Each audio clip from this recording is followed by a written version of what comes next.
Welcome to another episode of the Wealth Building Strategies podcast. I'm your host, Jeremy Constantino, and today I am pleased to have on as a guest of the show the legend himself, John Okocha. John, welcome to the show. Thank you so much for having me, Jeremy. I really appreciate it. John, you have inspired me tremendously. I know we've met in the past, but to give the listeners a little bit about you, your background, you have in just a span of 2 years, acquired over 1,700 apartment units, over $100 million in asset, and has been a part of a team that's raised over $15 million in capital. And that's impressive, John. So congratulations to you on that success in the last 2 years, the I last couple of appreciate years. it.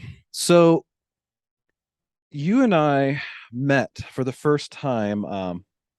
It was after church, after Yeah, parish. We met at church, and let's see, we met in 2000. Is it 2017, 2018? I think so. I think it was around that time.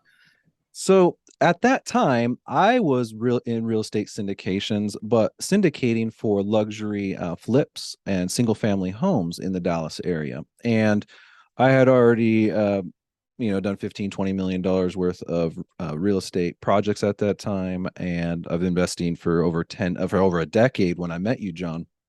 And at that time, you had just graduated from college. You had just graduated from Texas A&M, correct? Yeah, graduated in 16. Yeah, that's right. So So, yeah, it was yeah. 2017.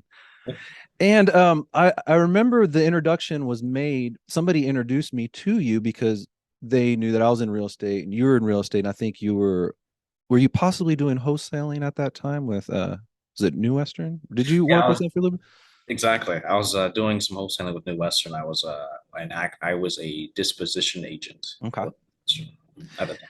And I remember sitting in the parish hall, and so I'm looking at you, and I'm like, and you have this like drive in your eyes, and you're like, I am going to get into multifamily, and that's what you told me and I was just like, who is this kid think he is? He's just coming out of college, just with no experience, and just be like, I'm going to get into multifamily. Do you remember telling me like that? That's who you were when I first met you. Yeah, I mean, I think I remember saying that. I think I remember saying that. But I told that to a lot of people. So, yeah.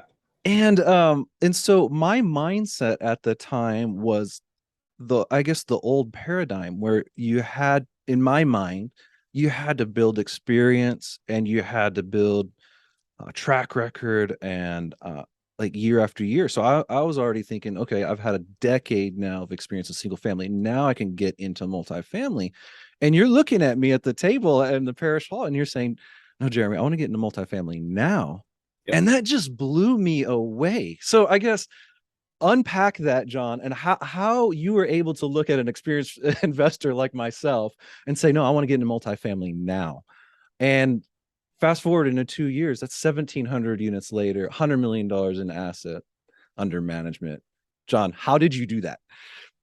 Yeah, well, I'd say from an early age, I understood that proximity was power. I understood that when you get in the room, there are certain things that you will learn that people are able to maybe either help you to or are able to help you fast forward into a certain industry, or um, there's certain things that you can't figure out unless you're actually at the table with the people that are doing exactly what you want to do. And just from an early age, I just understood that it was possible. Wow. Before that, So that was all. So you're saying at a young age, even in college, you grasped that. Wow. yeah. So in college, that's when I completed my first wholesale deal. I did my first Okay. wholesale when I was Okay. in college, and I remember my mentor. I was on his email list, on his email blast list, and I remember seeing an apartment complex on there, and he was like, "Yeah, we can wholesale apartment complexes." I'm like, "Wholesaling an apartment complex? What?" And I remember even at around that age, I think it was like maybe 19. I remember buying like an apartment flip course or something like that, and Um, I actually almost got a deal under contract. That's the crazy part. So I was 19 and Wow. I called the seller. I was like, okay, how much? And I had no idea what I was doing. I absolutely no idea what I was doing. I called the seller. I was like, okay, let's, this price. And then I remember calling one of my mentor who had a buyer at the time. And he's like, okay, we could probably sell it for this. And the check was going to be $100,000 split between three people. The deal ended up not going through, but still, that was my first time ever seeing seven figures like in an email. It was insane to me, but I just knew it was possible. So I just, at an early age, I just knew it was a possibility. So I never stopped striving for that. And um, after leaving New Western, I started working for a company doing acquisitions. And what I really wanted to do, and it was always in the back of my head to get into commercial, to get into multifamily, because I knew that's where the wealth was created. I knew So that. how did you know that so young, or how did you know that was where you wanted to be? I think because it was big, it was bigger than single family. I saw it as a way to, for me, like I would look at a single family property and then not really think there was much of a difference between one unit versus, maybe 20 units. I would look at that. I was like, well, the same amount of effort that it takes to find this deal, I can put that same amount of effort into a multifamily property and Exactly, exactly. Yep. I just understood that. Yep. To me, it just made sense. So I started learning more about it. So then what? So you and I were meeting at the table and you're like, Jeremy, I'm gonna do commercial. I'm gonna do multifamily. I'm gonna go do it. What were some of the first steps that you made? Because I know you were thinking of even there was conversation about you joining our brokerage at JPAR Real Estate and you being an agent and kind of, I was trying to kind of guide you under my wing, be like, hey, let's do kind of some single family deals, and but you're just no, I'm gonna do commercial and multifamily. So I guess what were some of those first initial steps that you took? I always had an interest, so I was always either listening to a podcast Mm. or buying a small course. Like for example, there's a wholesale course on wholesaling apartments that I bought. Um, so I always had it in the back of my head. But when I went all in was when I quit my job on the single family side. And what I was planning on doing is I was planning on just wholesaling single family properties. Right. So after I quit, I spent an entire week and I drove for dollars. I made a list of 1,000 houses that looked like they needed to be fixed up in basically in Oak Cliff around here in Dallas. I drove for a week straight and made a list of 1,000 houses. I was going to skip trace them and then call them.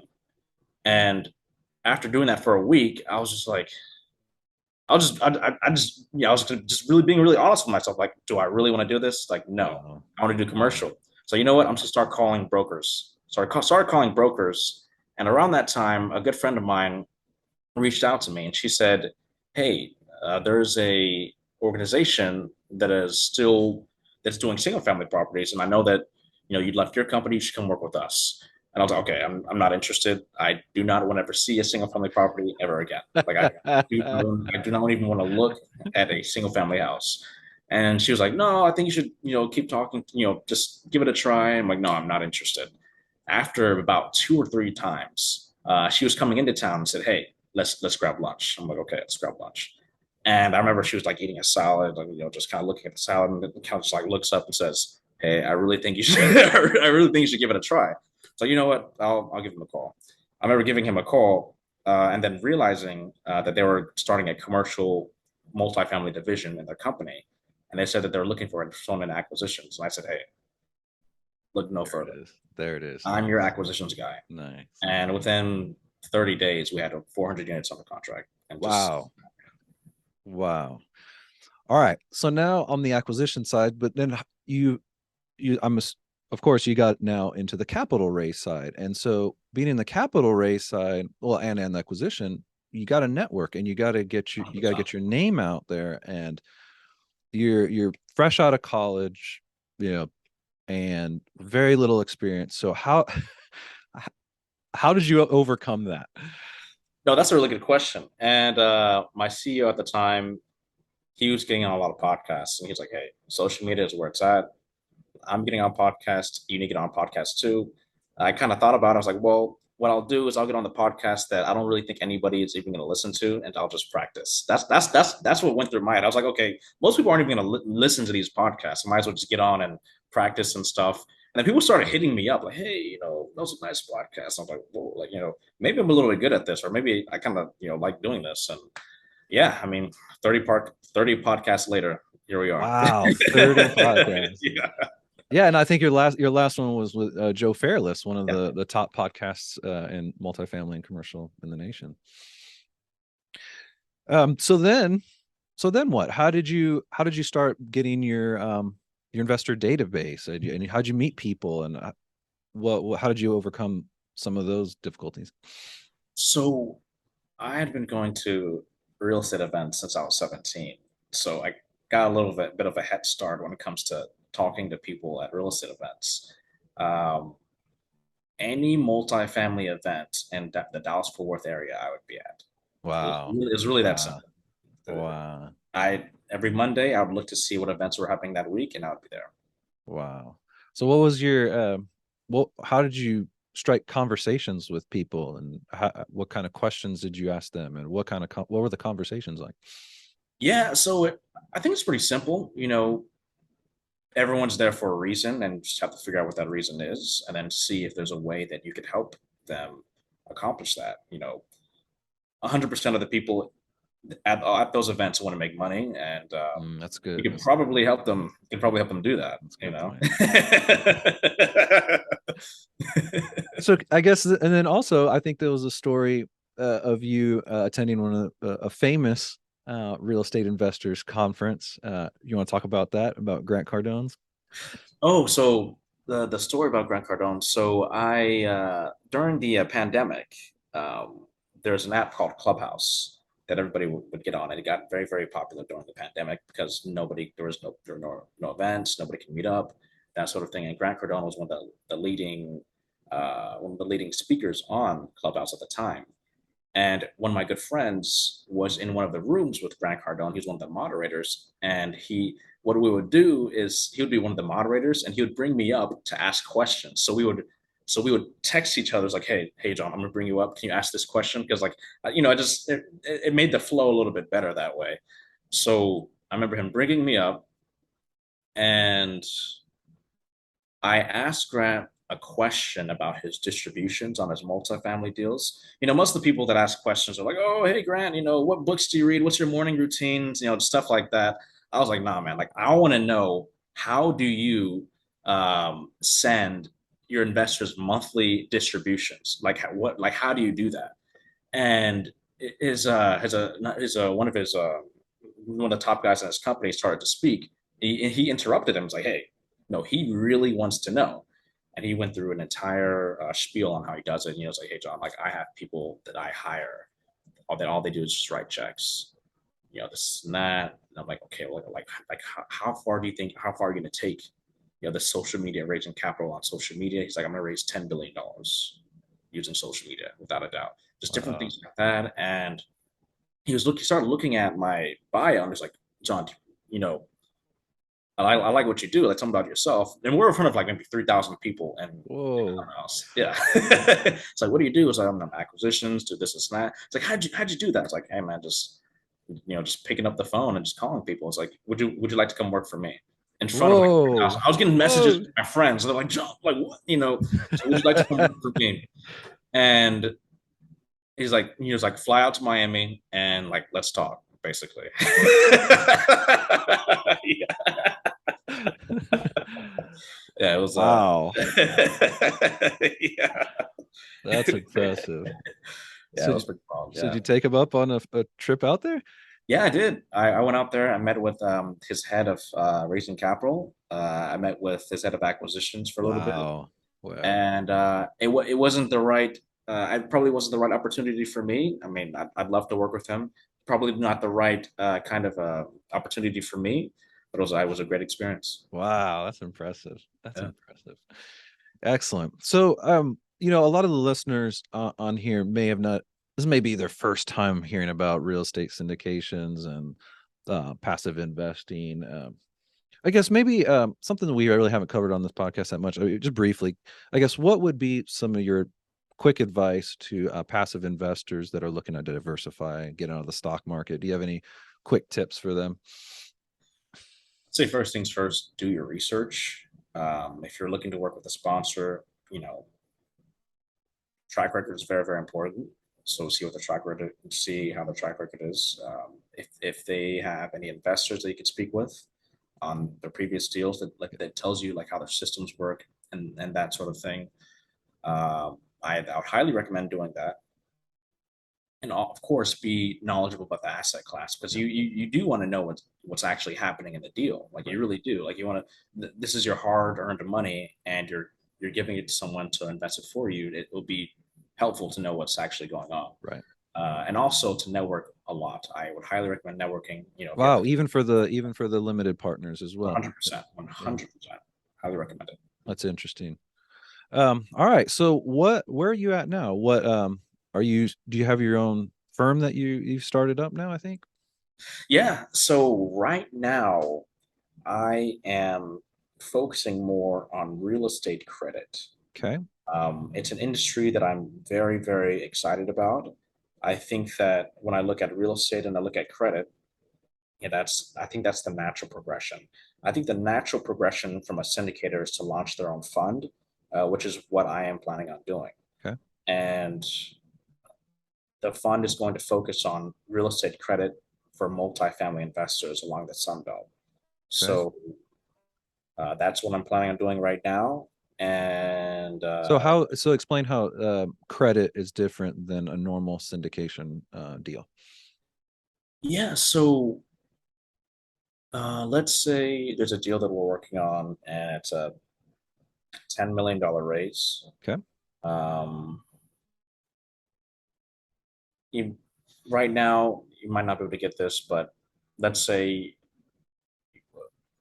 you're going to get maybe 75% from the bank. So Right. 7.5 million from the bank, Right. but we still have that 25% that we need to put up for the down payment. Right. Now, some syndicators, what they'll do is they'll raise the down payment. So they'll raise that 2.5 million.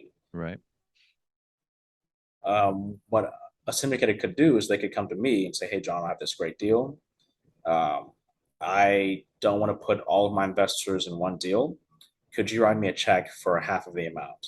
We Okay. would look at the deal, assess it, and if it makes sense, we'd write them a check for half of that amount. Wow. Okay. And where does the funds come from on the credit side? Yeah, so the funds would come from either high net worth individuals, family offices, Got it. pension funds, Got it. institutional Wow. partners. Okay. Yeah. Fantastic. Fantastic. Excellent. All right. So where can the listeners find more about John? Yeah, I would Where can say they the find you? best way to reach out would probably be by Instagram. Would be at Johnny Equity. That's that simple JOHNNY at EQUITY on Instagram. On LinkedIn, you could just type in my name, John Okocha. That's JOHNOKOCHA. I'd say the best place to message me would probably be on Instagram. Excellent. Well, John, thank you so much for coming on the show, and it's good talk catching up with you. It's been a while, and hopefully we'll see each other in person soon. Yeah, I'll have to come wherever you're at. I'll fly out there. Excellent. All right. Well, that's a wrap for this episode of Wealth Building Strategies Podcast. Thanks.